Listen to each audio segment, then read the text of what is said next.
का वोटर है तो ये जानकारी उनके लिए बहुत बहुत जरूरी है। चुनाव आयोग ने सिर नाम का एक नया अभियान शुरू किया है जो सीधे तौर पर वोट देने के अधिकार से जुड़ा हुआ है। चलिए इसे जरा समझते हैं। देखिए, ये अभियान 2 फेज में होगा। पहला फेज 4 नवंबर 2025 से शुरू होगा, जिसमें बूथ लेवल ऑफिसर्स यानी BLOs घर घर आकर वोटर्स की जानकारी को वेरीफाई करेंगे। अब इस पूरी प्रक्रिया का जो आधार है वो बहुत सरल है। 2025 की जो वोटर लिस्ट है उसकी तुलना सीधे सीधे साल 2002 की लिस्ट से की जाएगी और इसी तुलना के आधार पर हर वोटर को A से लेकर F तक 6 अलग अलग कैटेगरीज में बांटा जाएगा। मतलब 2002 की वो लिस्ट ही एक तरह से सब कुछ तय करने वाली है।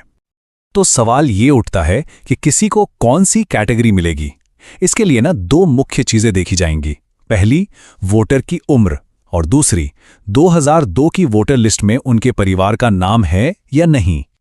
ठीक है, तो सबसे पहले ग्रुप को देखते हैं।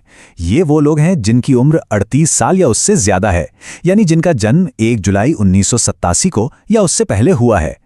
अगर उनका नाम 2002 की लिस्ट में मिल जाता है तो उन्हें रखा जाएगा कैटेगरी A में, और अगर नाम नहीं मिलता तो उन्हें डाल दिया जाएगा कैटेगरी B में। एकदम सीधा सा हिसाब है। अच्छा, अब आते हैं दूसरे एज ग्रुप पर। यह है 22 से 38 साल के वोटर्स, जिनका जन्म 2 जुलाई 1987 से 2 दिसंबर 2004 के बीच हुआ है। अगर इनके माता या पिता दोनों में से किसी एक का भी नाम 2002 की सूची में है तो उन्हें मिलेगी कैटेगरी C। लेकिन अगर माता पिता दोनों में से किसी का भी नाम उस लिस्ट में नहीं है तो फिर उन्हें कैटेगरी D में रखा जाएगा। और आखिर में बात करते हैं सबसे यंग वोटर्स की, यानी 18 से 21 साल के वोटर्स की। यहां पर नियम थोड़े और सख्त हैं। इन्हें कैटेगरी E में आने के लिए माता और पिता दोनों का नाम 2002 की लिस्ट में होना जरूरी है। अगर एक का भी नाम नहीं मिला तो उन्हें सीधे कैटेगरी F में डाल दिया जाएगा।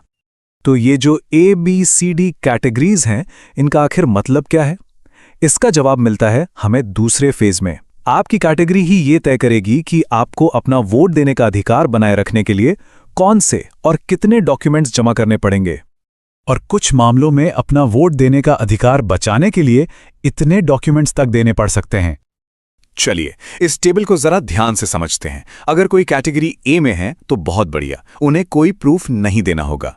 B, C और E कैटेगरी के लोगों को सिर्फ अपना एक प्रूफ देना होगा। लेकिन कैटेगरी D वालों को अपना और अपने माता या पिता में से किसी एक का यानी कुल 2 प्रूफ देने होंगे। और सबसे ज्यादा कैटेगरी F वालों को अपना और अपने माता पिता दोनों का मतलब कुल 3 प्रूफ पेश करने होंगे। और सबसे जरूरी बात, अगर ये प्रूफ नहीं दिए जा सके तो मतदाता सूची से नाम हटने का पूरा खतरा है। तो अब सबसे बड़ा सवाल, आखिर किया क्या जाए?